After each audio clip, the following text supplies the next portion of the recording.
Halo semua, perkenalkan nama saya Muhammad Roegi Saramadana, biasa dipanggil Yogi. Di sini hari ini saya akan menjelaskan tentang bagaimana solusi tepat dalam menghadapi korupsi dan suap, masalah etika dan lingkungan dalam dunia globalisasi. Untuk yang pertama, ini saya akan membahas tentang menghadapi korupsi dan suap. Di sini ada 3 solusi. Yang pertama, mulai dari memperbarui regulasi anti korupsi dan suap secara berkala dan berkelanjutan.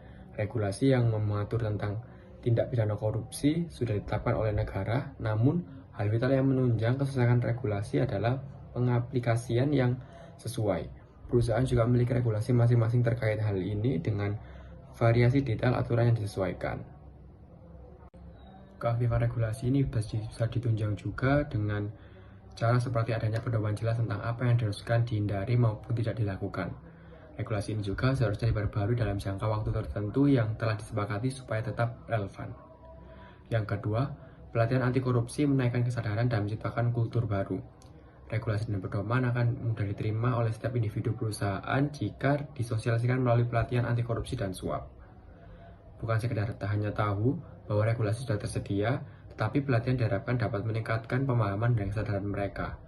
Pelatihan harus dimodifikasi dengan sesuai standar perusahaan, memahami dampak penyuapan terhadap manusia dan tanggung jawab khusus mereka untuk membantu mencegah penyuapan dalam situasi sehari-hari yang mungkin mereka temui. Solusi ketiga yakni untuk menyusun alur pelaporan yang jelas dan tidak berbelit-belit. Pihak pengawasan regulasi anti korupsi harus ditetapkan dengan jelas, begitu pula dengan alur pelaporan jika ada indikasi tidak korupsi terjadi. Jadi jika staf atau siapapun yang telah menyaksikan atau mencurigai penyuapan, mereka harus tahu bagaimana dan kepada siapa harus melaporkan. Dengan 3 tips yang sudah saya jelaskan, saya harap semoga untuk kita semua dapat mengetahui cara bagaimana korupsi dan suap bisa terjadi dan bagaimana cara menanggulangi jika kita menemukan untuk tindakan korupsi dan suap.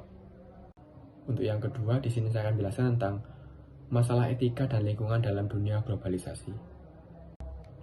Etika menjadi titik sentral dalam setiap kegiatan bisnis yang berskala global karena bisnis tidak cukup dijalankan berdasarkan transaksi yang dilihat oleh kontrak-kontrak formal dan legal saja, tetapi juga dilandasi oleh rasa saling percaya di antara pihak-pihak yang terlibat di dalam proses transaksi tersebut. Dengan berkembangnya kegiatan bisnis di masyarakat diiringi dengan globalisasi ekonomi, maka etika bisnis merupakan bagian yang tidak dapat dipisahkan dalam kegiatan bisnis itu sendiri. Pelaku bisnis yang ingin eksis atau maupun bersaing di era globalisasi harus mematuhi etika maupun norma serta aturan dan hukum yang berlaku.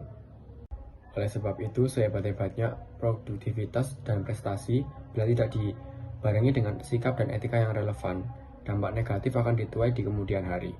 Orang yang tidak bisa menjaga sikap dan etika di lingkungan organisasi sudah pasti adalah orang yang tidak peka, terutama dalam mempersepsi lingkungan sosialnya.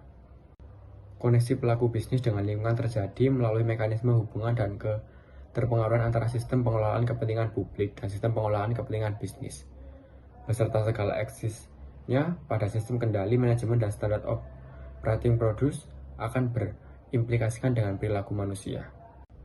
Oleh sebab itu, untuk sikap dan etika merupakan suatu kesamaan yang harus dipunyai oleh setiap individu dalam pembisnis yang nantinya dapat berkembang dan bersaing di era globalisasi.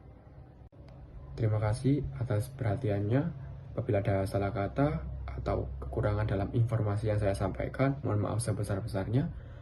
Salam entrepreneur.